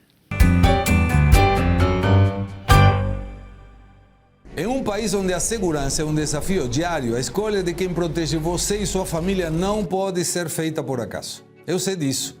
Foram anos de experiência, pesquisa e convivência até encontrar uma empresa que unisse tecnologia, qualidade e confiança verdadeira. A 1021 Blindagens não é apenas uma empresa de blindagens. É uma equipe que entende o valor da vida, o peso da responsabilidade e a importância da confiança construída ao longo do tempo. Hoje, depois de anos de relacionamento, posso dizer com tranquilidade. A 1021 Blindagens me ofereceu muito mais do que proteção. Me deu amizade, respeito e segurança. Hoje não tenho fornecedor. Tenho uma empresa amiga na qual posso confiar a segurança da minha família. Na 1021 Blindagens, eu confio literalmente a minha vida e sei que estou em boas mãos. E para falar com os meus amigos da 1021 Blindagens, aponte a câmera para o QR Code que está na tela. Muito feliz em perceber que a Oeste tem um caminho para frente exemplar no jornalismo brasileiro. Eu acho que o papel que a Oeste tem de tentar manter aquele jornalismo raiz é sensacional, né? Então acho que é mais um mérito. Eu acho que espero que isso contamine outros jovens jornalistas. Além de ser um assinante vitalício, o que eu posso contribuir dentro, além de talvez ideias, né? Contribuir para conexões e criar ambientes para trazer mais apoio social, financeiro, justamente para que a empresa tenha um passo, consiga dar 3, 4, 5 passos a mais do que está sendo até planejado. Então acho que acho que isso é uma coisa natural. Eu vejo, sabe, de poder colaborar com coisas que eu acredito, eu faço o que for. É sempre um prazer ler as matérias, assistir agora a TV, né? A gente assiste pelo YouTube. Ao assinar, você fortalece o jornalismo independente. Investe no futuro das próximas gerações. Torne-se protagonista da história. Torne-se assinante vitalício da Revista Oeste.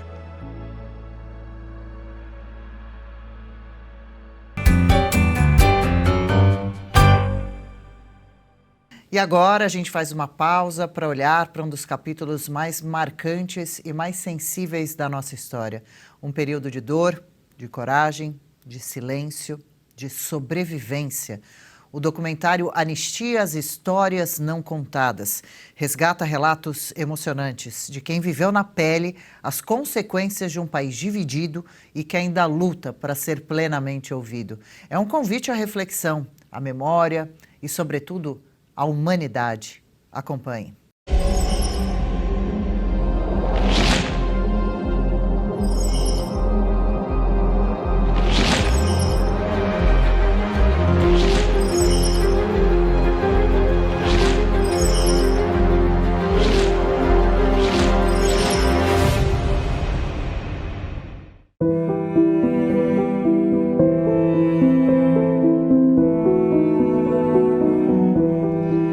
A gente nunca sabe quando a vida vai mudar completamente.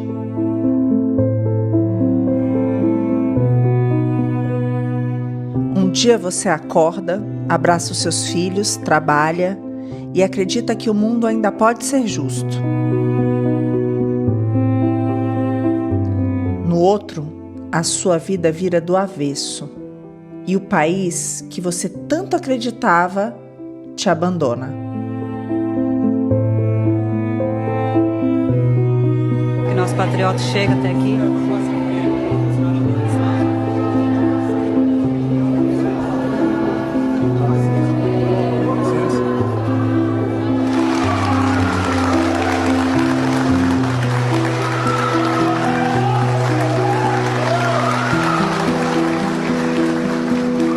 Clériston Pereira da Cunha, o Clezão, era comerciante, casado, pai de 2 filhas. Nunca havia sido preso, nunca havia tido qualquer passagem pela polícia.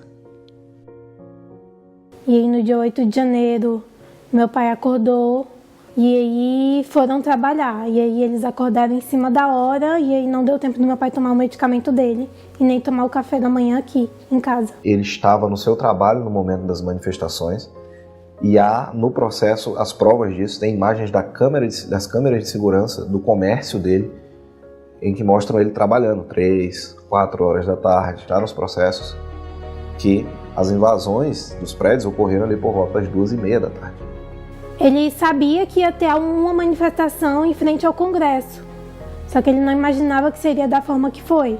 E aí ele trabalhou até 4 horas da tarde, 4h30 da tarde, depois ele fechou a loja, foi para a Praça dos Três Poderes, chegou lá por volta de 5 horas, 5h20. E veio, por curiosidade, observar o que estava acontecendo.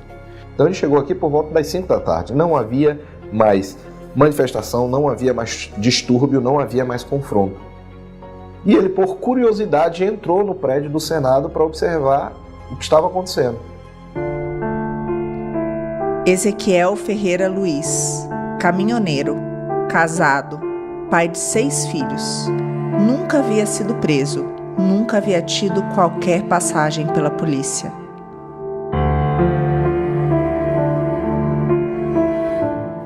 Meu nome é Vanessa. Eu sou a esposa do Ezequiel Ferreira Luiz. Ele foi preso em Brasília no dia 8 de janeiro. Nós somos pais de 6 crianças. Meu marido saiu de Ji-Paraná para devolver um carro em Brasília. Ele era para ser um bate e volta.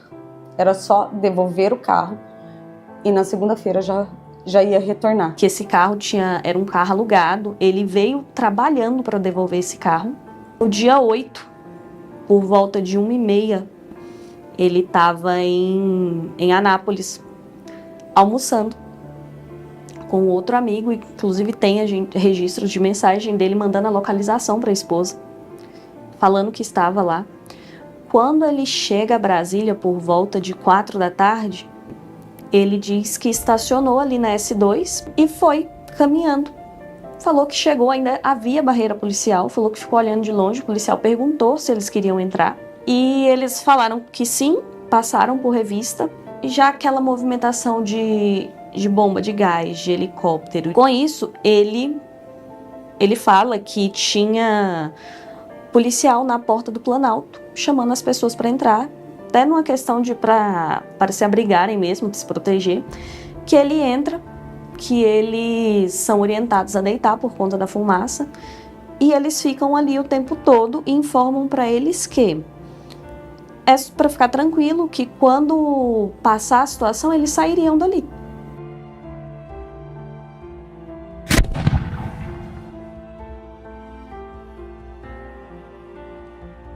Débora Rodrigues dos Santos, cabeleireira, casada, mãe de 2 filhos. Nunca havia sido presa, nunca havia tido qualquer passagem pela polícia.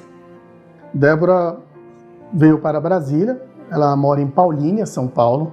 Ela veio para Brasília para a manifestação do dia 8 de janeiro. E no dia ela viu a Estátua da Justiça e um homem que estava passando, segundo ela nos relatou, sugeriu com que ela escrevesse na estátua a frase "perdeu o mané". E ele faltou talvez um pouco de malícia da minha parte, porque ele começou a escrita e ele falou assim: eu tenho a letra muito feia, moça, você pode me ajudar a escrever?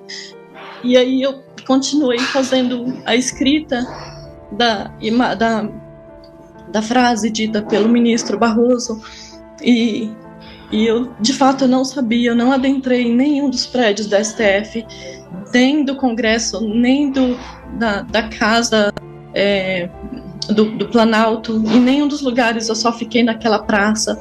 Ela não tem nos autos qualquer prova que ela adentrou em qualquer prédio público, não tem no celular dela uma perícia consistente a fim de identificar qualquer ato que ela tenha incentivado, né, a invasão dos prédios públicos ou a depredação do patrimônio público.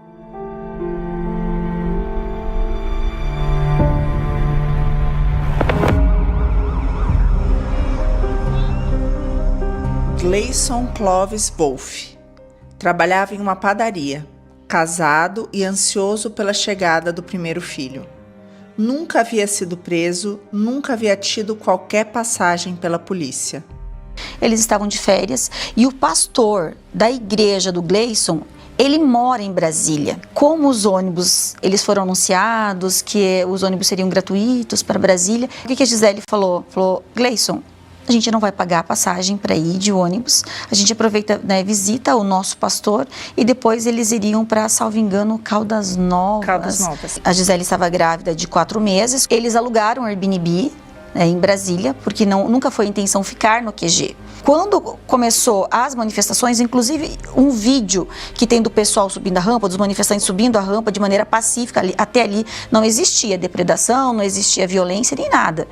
Então, o Gleison, inclusive, compartilhou aquele vídeo que estava se espalhando na internet, né? Instagram e Facebook, ele compartilhou esse vídeo da estrada, enquanto eles estavam indo para Brasília.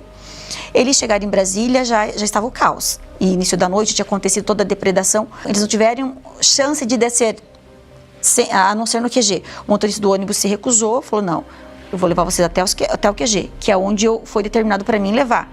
Chegou no QG, a Gisele estava sem bateria, ele estava sem bateria. A viagem durou mais do que o normal. Eles desceram no QG com todos os demais manifestantes e foram colocar o celular para carregar, que tinha lugares para carregar celular lá, para dar uma carga para poder entrar em contato com o pastor. Nisso, o QG foi cercado. Eles cancelaram o Airbnb porque eles não conseguiram mais sair dali. Eles ganharam aí uma barraca para passar a noite, porque ela estava gestante. As pessoas arrumaram essa barraca e eles tiveram que dormir no QG. No outro dia de manhã, os 2 foram presos.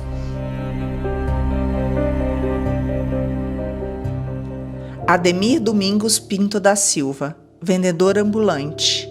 Nunca havia sido preso, nunca havia tido qualquer passagem pela polícia.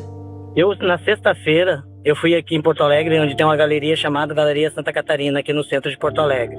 Ali eu efetuei a compra das mercadorias, que eu comprei bonés camuflados, comprei camisetas do Brasil, comprei bandeira dos 2 lados do Brasil, arrumei as coisas e fui para viajar. Daí desembarcamos do ônibus, todo mundo, eu desembarquei, tirei minhas mercadorias, comecei a vender. Já tinha vendido algumas coisas no ônibus, né? Que o pessoal que estava subindo, já vendi bandeiras no ônibus, vendi camisetas no ônibus, vendi bandeiras no ônibus. Daí, como já estava chegando próximo de Brasília, cheguemos lá, guardei as coisas, desci do ônibus, né, lá em Brasília, pelas 19 horas. Daí, o que aconteceu depois lá foi que pelas 20 horas, 21 horas, nós fomos cercados pela polícia lá.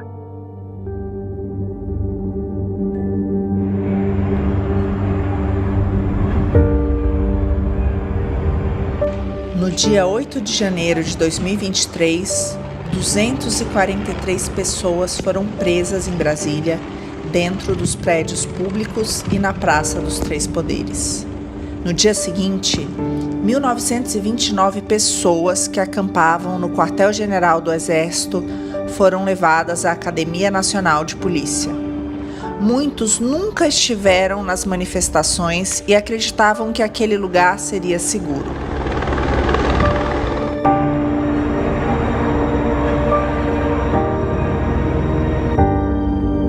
E nesse momento, os processos, o Sr. Clériston percorre ali o caminho por dentro do Senado. Você consegue observá-lo, ele está ali com a bandeira do Brasil, não depreda nada, não confronta a polícia, não realiza nenhum ato de violência. E ele já começou a passar mal, porque ele não tinha se alimentado e não tinha tomado os medicamentos dele. Meu pai fazia uso de 9 medicamentos por dia. E aí ele se assustou e viu um policial, e aí o policial falou bem assim: não, você tá passando mal? Vou te mostrar o melhor caminho para você ir embora. E ele escutou esse policial e seguiu o policial. Aquilo que deveria ser uma manifestação pacífica se tornou ali no verdadeiro campo de guerra. E aí, a partir desse momento, houve ali essa atuação da polícia para impedir quem estava querendo depredar e outras pessoas querendo se proteger. Quando isso começa a acontecer, alguns policiais e militares do Exército, quando viram toda essa situação e viam que havia pessoas envolvidas ali que não estavam cometendo crime nenhum, pelo contrário, estavam em risco, senhoras idosas, criança, vendedor de algodão doce, pessoa vendendo salgadinho lá, todo mundo via essas imagens. Quando essas pessoas começaram a estar em perigo, alguns militares da Polícia Legislativa, do Exército, da Polícia Militar, convidaram essas pessoas para entrar nos prédios para se proteger de toda essa situação. E por isso não havia mais proibição da entrada das pessoas. É por isso que o Sr. Clériston, quando chega às 5 horas da tarde, não é impedido de entrar. Você vê ele caminhando lá, tem um determinado momento em que ele está no plenário do Senado, ele está mexendo no celular e há um policial de costa para ele mexendo no celular também. Então, como essa pessoa representaria um risco, sendo que estava todo mundo ali absolutamente relaxado? Que ele realmente estava passando mal. E aí, após isso, meu pai virou pro policial e perguntou: onde que é o melhor caminho para eu ir embora? E o policial disse: reúne todo mundo que está aqui e quando todo mundo reunir, eu mostro o melhor caminho para vocês. E aí, meu pai começou a articular, conversar com o pessoal. E aí, nisso, conseguiu reunir o pessoal e aí o meu pai foi um dos primeiros a ser detido, a ser preso. Só que depois disso, chegou uma ordem, não sabemos de quem, nem como, determinando a prisão de todas as pessoas que estivessem lá dentro. Seja porque entraram por curiosidade, seja porque entraram para evitar as depredações, seja porque entraram para se proteger, foram presas de maneira indiscriminada e levadas ao presídio. Existe um depoimento de um dos tenentes que fez a condução, tenente da Polícia Militar aqui do DF, que várias dessas pessoas que foram presas dentro dos prédios, ele teve que ajudar a subir no ônibus da polícia, no dia 8 de janeiro, de tão frágeis que essas pessoas eram. Lá ele se sentiu seguro, porque tinham várias pessoas rezando, tinham idosos, tinham pessoas que não estavam... não tinha quebradeira, ninguém estava quebrando ali, estavam todo mundo pacífico. Depois disso, chega o choque, e o choque começa a dizer que quem manda ali são eles, e começa a ter um atrito entre o Exército e a PM. Fecha a linha, aí, caramba! Comanda tua tropa, Foi ele mesmo que me mandou uma mensagem falando: fica tranquila, a gente foi preso aqui, mas fica tranquila. Eu fiquei extremamente aflita e porque eu já perdi o contato com ele, e entrei no YouTube e no primeiro vídeo lá tava um vídeo da CNN e eu vi o meu marido descendo a rampa, algemado. E aí eu tive certeza que era verdade o que ele tinha falado. E aí, desde então, eu já não tinha mais notícia dele. No dia 17 de março, era por volta de umas 6 horas da manhã, a Débora estava dormindo com a família. Ela e o esposo escutou os barulhos da polícia batendo no portão. Nesse momento, então, todos entraram dentro da casa, todos os policiais fortemente armados. As crianças da Débora dormiam na cama junto com ela. Deram a ela apenas poucos minutos para que ela pudesse se trocar. E ali a Débora foi levada. Eu nunca fiz nada de ilícito na minha vida. Então eu queria pedir, assim, de todo o coração, que se compadecesse de mim. Porque eu sou uma mãe, que eu nunca me afastei dos meus filhos. E essa separação tem feito eles sofrer demais. E eu só queria que soubesse disso, excelência, porque isso tem feito minha família sofrer demais. Estamos dando prazo de 1 hora e é um prazo bastante razoável para que todos entrem nos ônibus e saiam em paz. Todos vão se direcionar a esses ônibus, vão entrar nos ônibus e a gente vai levar vocês para os seus destinos de rodoviária para vocês seguirem seus destinos de volta para casa. Foi falado isso.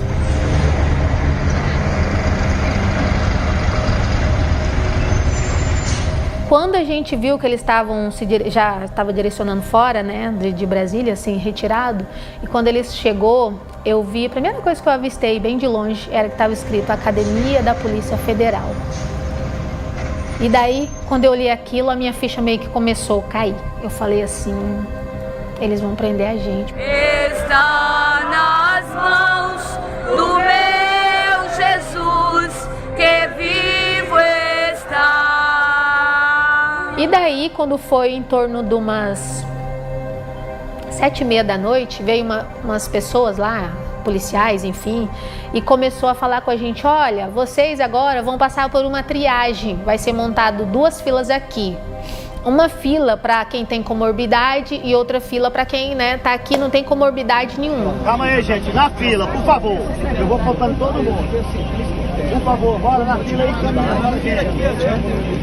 Aí me levaram para uma sala e levaram o meu esposo para outra sala, né? Falaram para mim assim, como que você, uma pessoa que está gestante, vieram aqui para Brasília, quebrar tudo em Brasília? Eu falei para ela, mas eu nem estive lá, moça. Aí ela terminou de me revistar tudo e falou para mim assim, olha, moça, você está liberada. Você vai poder já entrar no ônibus e ir. Eu falei assim, não, mas eu não posso ir agora. Estou esperando meu esposo, que ele está do lado, a gente está junto, né? Aí ela falou assim, não, você vai no próximo ônibus, seu esposo é outra história. Aí eles me deixaram numa rodoviária, eram umas 10h40 da noite, assim. Aí eu sentei, né, adentrei lá para a rodoviária, sentei, e cada ônibus que chegava, eu tinha a esperança que ele descesse daquele ônibus. As pessoas foram presas, começaram a ser presas ali no dia 8, né, por uma ordem ilegal do ministro Alexandre de Moraes, que atendeu um pedido da Advocacia Geral da União e do senador Randolfo Rodrigues. Ambos não tinham legitimidade para pedir a prisão dessas pessoas. As pessoas que foram presas dia 8, as testemunhas de acusação, que são os policiais que conduziram essas pessoas, afirmam que acreditavam que as pessoas iriam até a delegacia, iam fazer um termo circunstanciado de ocorrência e seriam liberadas, como sempre aconteceu em todas as manifestações que saíram do controle. Essas pessoas, nenhuma delas recebeu voz de prisão, elas foram levadas, eles diziam que levariam elas para a rodoviária para que elas desocupassem aquele local ali, e na verdade elas foram levadas para o que a gente chama hoje de campo de concentração, que era a Academia Nacional de Polícia.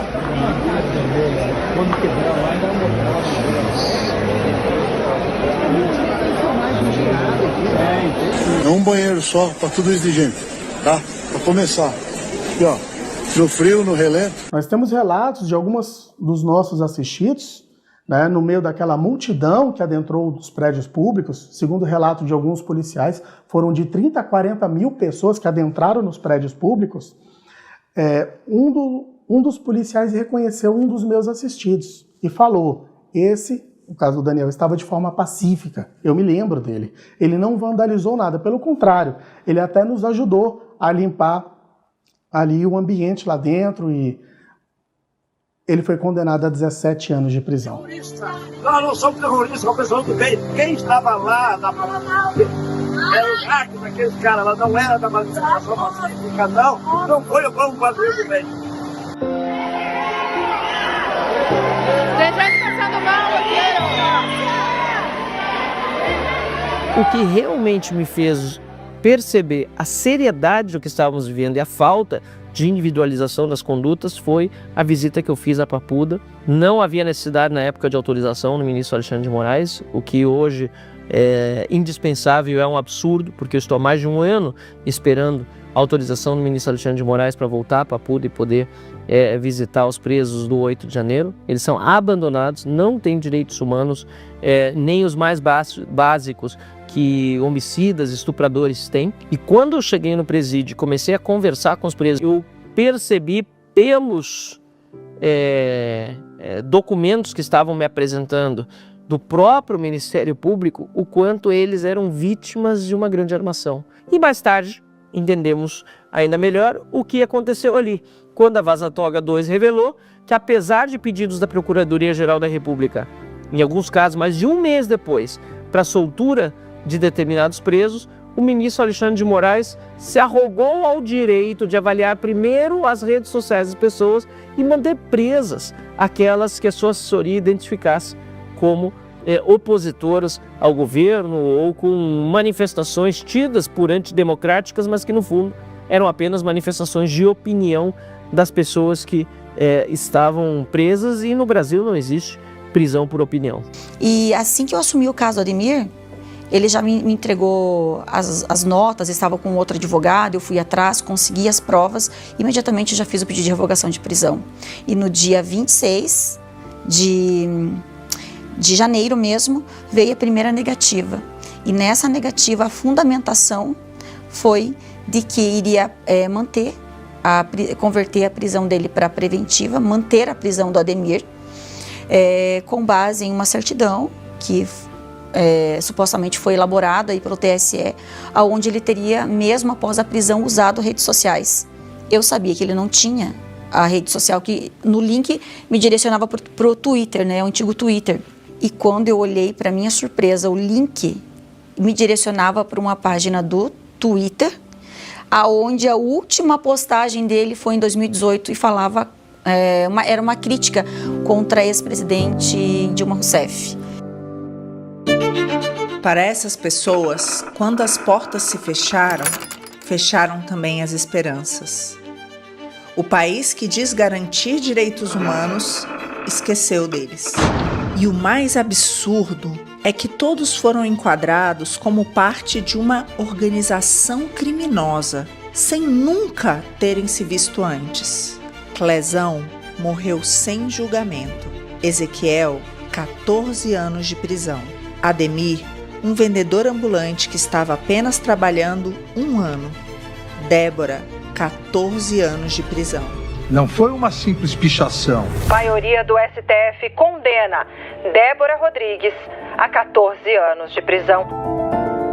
Mais de 1.000 pessoas foram presas. A maioria passou meses na Papuda e na Colmeia, sem uma acusação formal apresentada. No dia 10 de janeiro, o Sr. Clériston teve a primeira consulta médica, onde ele informou que possuía comorbidades graves, apresentou um laudo médico da sua médica que lhe atendia ali no Hospital Regional de Taguatinga, dizendo que ele tinha problemas no coração de imunossupressão por conta da Covid, que ele sofrera 2 anos antes, e que ele necessitava de tratamento médico especializado porque ele corria risco de morte. Isso está no laudo médico. E a gente falou que meu pai tinha sido preso.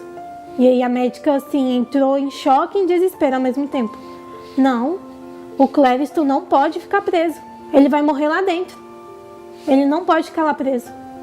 Ele precisa continuar fazendo as consultas dele, tomando os medicamentos dele. O Sr. Clériston começou a definhar durante todos esses meses em que passou na prisão, padecendo de um tratamento médico adequado. e a defesa dele passou a fazer vários pedidos para que ele pudesse sair para fazer o tratamento médico conforme a recomendação da médica que lhe atendia. E todas as vezes a Procuradoria-Geral da República emitia pareceres contrários à liberação e, consequentemente, o ministro as negava, o ministro Alexandre de Moraes. Até que, no dia 1º de setembro de 2023, com base nessa documentação médica apresentada, a Procuradoria-Geral da República apresentou um parecer favorável à liberação do Sr. Clériston. O processo ficou para a decisão do ministro Alexandre de Moraes do dia 1º de setembro até o dia 20 de novembro de 2023, ou seja, 80 dias sem resposta. E, infelizmente, no dia 20 de novembro de 2023, o Sr. Clériston veio a falecer dentro do presídio. Um dia depois da morte de Clezão, o ministro Alexandre de Moraes foi condecorado pelo presidente Lula. O ministro apareceu nesta terça-feira no Instituto Rio Branco para receber das mãos de Lula a Medalha do Mérito de Rio Branco, honraria destinada a serviços meritórios. O que aconteceu com a Débora foi uma das maiores atrocidades jurídicas que já aconteceu no nosso país.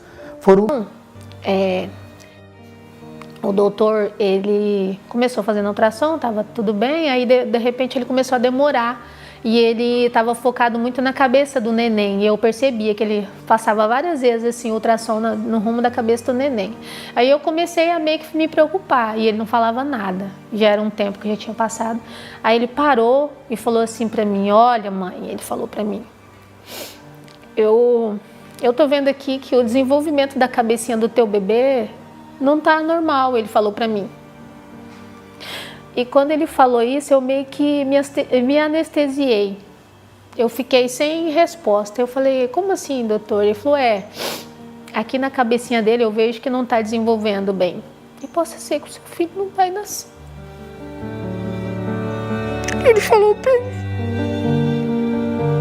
Porque o Isaac, por ele ser uma criança com as malformações, ele não pode ser operado tipo aqui em Cacoal, porque não tem o amparo de equipe multidisciplinar e UTI neonatal para ele, né? Aí a gente precisava viajar para fora através de TFD, que era tratamento fora do estado.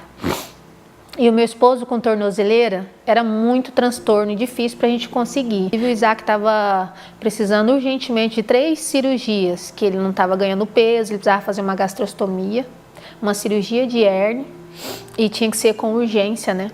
E daí a gente conseguiu a liberação e quando a gente chegou no aeroporto, que eu não lembro qual dos aeroportos que era, a gente foi meio que barrado lá por causa da tornozeleira. Aí nós ficamos lá naquele transtorno, né, com o nosso filho, sem poder seguir. E eles chamaram alguns policiais federais, foram lá e ficamos por um tempo. E através dessas humilhações todas, dessas situações que a gente precisava seguir o tratamento de saúde do nosso filho, do Isaac, ele tomou a decisão de fazer um acordo que eles ofereceram, um acordo para as pessoas retirarem a tornozeleira. A gente conversou e ele decidiu assinar esse acordo para retirar a tornozeleira. Aí você fala para uma pessoa que foi presa 5 meses, que teve a vida comprometida, a vida do filho comprometida, todas as injustiças que eles sofreram, que ele reconheceu 2 crimes que ele não cometeu para extinguir a punibilidade e como se nunca houvesse existido o processo. Mas ele vai levar para sempre as marcas da prisão e de toda a injustiça que ele sofreu.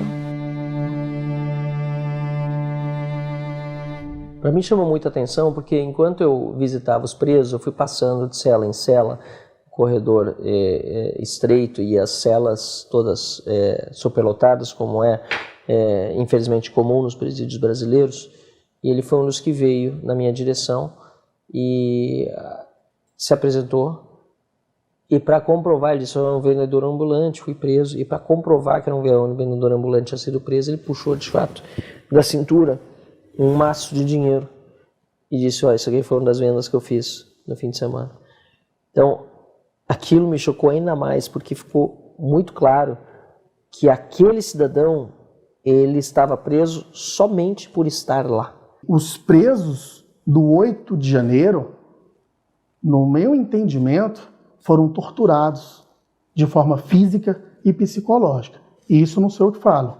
Há relatórios da Defensoria Pública da União, primeiro relatório e segundo relatório, falando, e existe relatório confirmado do mecanismo de combate à tortura, que confirmou que eles foram condenados à pena de fome, condenados a uma privação de liberdade em cadeias extremamente superlotadas, foram condenados à dificuldade de encontro com a família e todas as mazelas que é acometida dentro do estabelecimento prisional. Chegando na colmeia, a gente tinha em torno de mais ou menos ali 300 mulheres presas e elas estavam divididas em 2 alas, né? E nessas 2 alas era um banheiro para cada 130, 150 mulheres. E ali elas começaram a passar as maiores dificuldades que se pode imaginar. Falta de tratamento médico, falta de roupa, inclusive não tinham como lavar as roupas porque não tinham nenhum produto ali de higiene.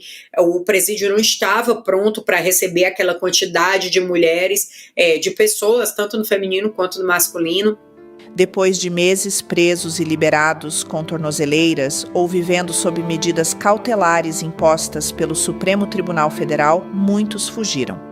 O medo de uma nova prisão fez com que muitos cruzassem a fronteira. Na Argentina, pediram refúgio político e o governo concedeu asilo provisório à parte deles. Fui para a Argentina já 2 vezes visitar, e na Argentina é muito sofrido, é muita dor. Eles não têm a mesma força, eles não têm esperança.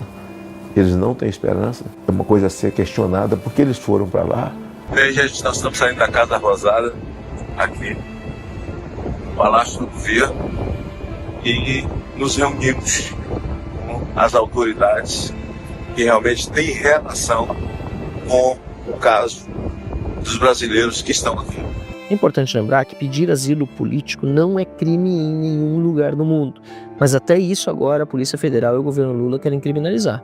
Mas o fato do presidente Javier Milei ter vencido as eleições coincidir com meses após vários brasileiros terem sido condenados injustamente a essas penas altíssimas, levou com que muitos escolhessem a Argentina buscando ter uma vida, eu não diria normal, mas pelo menos livre até o ponto em que elas podem ter uma vida livre num país onde não falam a língua e onde tem as dificuldades naturais de quem está numa condição até agora de asilado temporário e longe da família, inclusive. Porque hoje esses asilos temporários, que são renováveis a cada 90 dias, não são garantia de que essas pessoas não serão presas. Até porque 5 pessoas já foram presas, apesar de terem asilo temporário em vigor. E por que foram presos? Porque Alexandre de Moraes decidiu fazer uma caçada a esses brasileiros do exterior.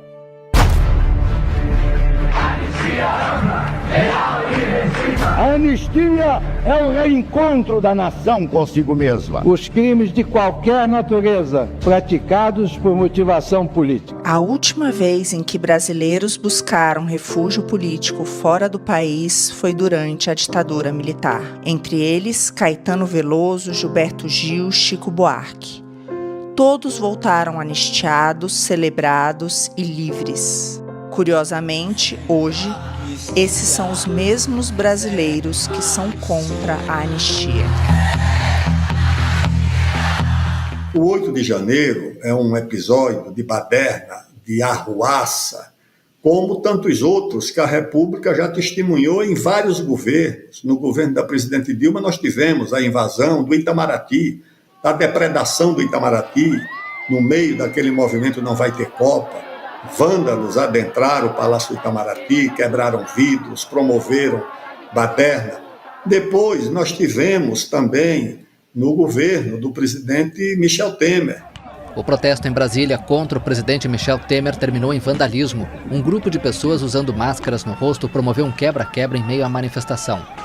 Eles destruíram persianas e vidraças de pelo menos 5 ministérios, entre eles o da Integração Nacional, o do Trabalho e o da Agricultura. Arruaças em Brasília, a ocupação de prédios, de próprios. Quando eu era presidente da Câmara, houve também uma atuação de um grupo de sem terra invadindo a Câmara, depredando, quebrando tudo, destruíram os caixas eletrônicos, estátuas, feriram gravemente um servidor da segurança da Câmara. Mas eu nunca chamei esses baderneiros de golpistas.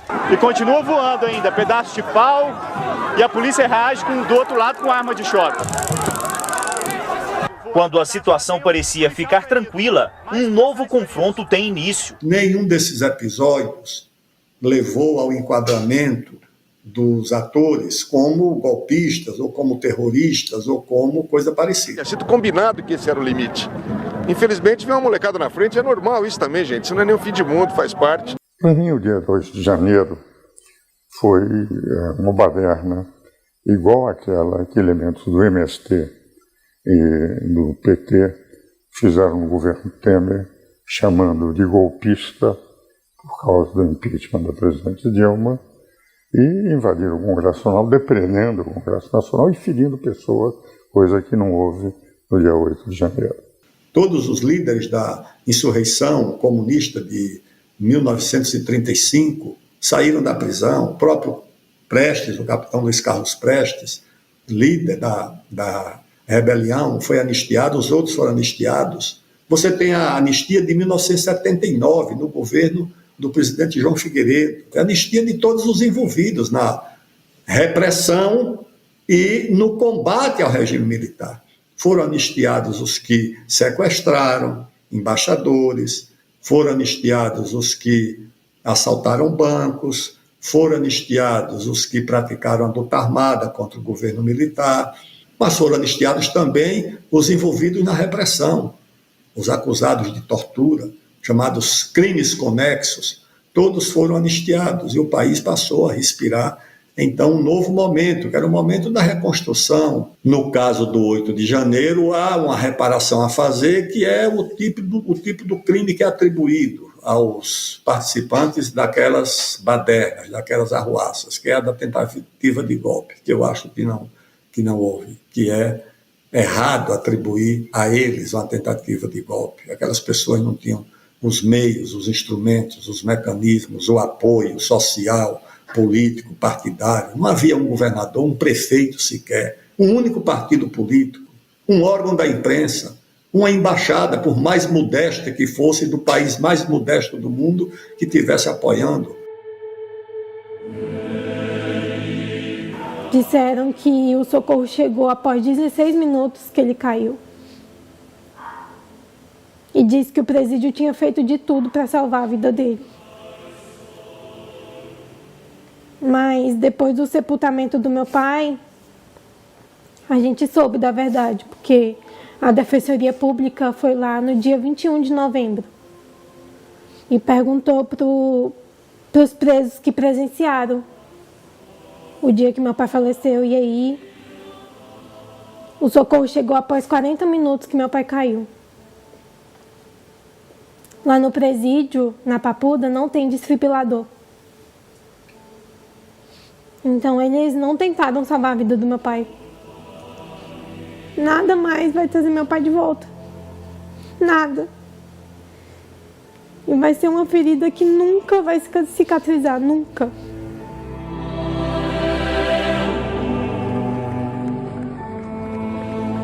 Depois de tanta dor, o silêncio já não pede vingança. Pede resposta.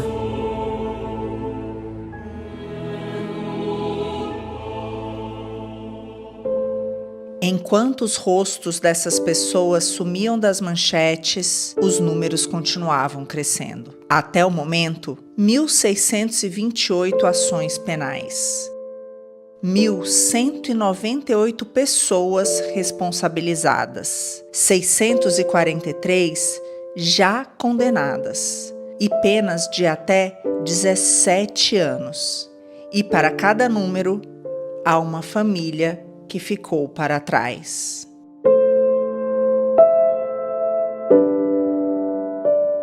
O tempo passa e o país segue como se nada tivesse acontecido. Mas há feridas que o silêncio não cura, há erros que não prescrevem. Um dia o Brasil vai ter que olhar de novo para si mesmo e admitir que confundiu justiça com vingança. Anistia não é esquecimento, é o início de uma cura.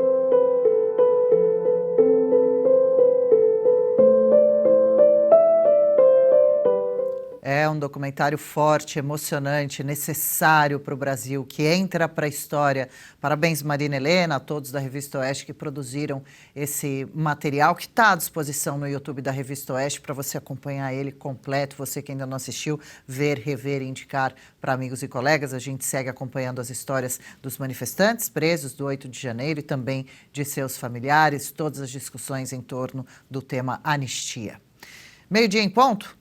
Oeste com Elas vai ficando por aqui. Julie, valeu por hoje. Feliz Natal, bom dia 25. Feliz Natal, Adriana. Feliz Natal, Paula. Feliz Natal para vocês. Paula, querida, Feliz Natal. Até amanhã. Um Feliz Natal, Adri, Julie. Um Feliz Natal para você que esteve aqui conosco. Um beijo. Obrigada por hoje. Tchau, tchau.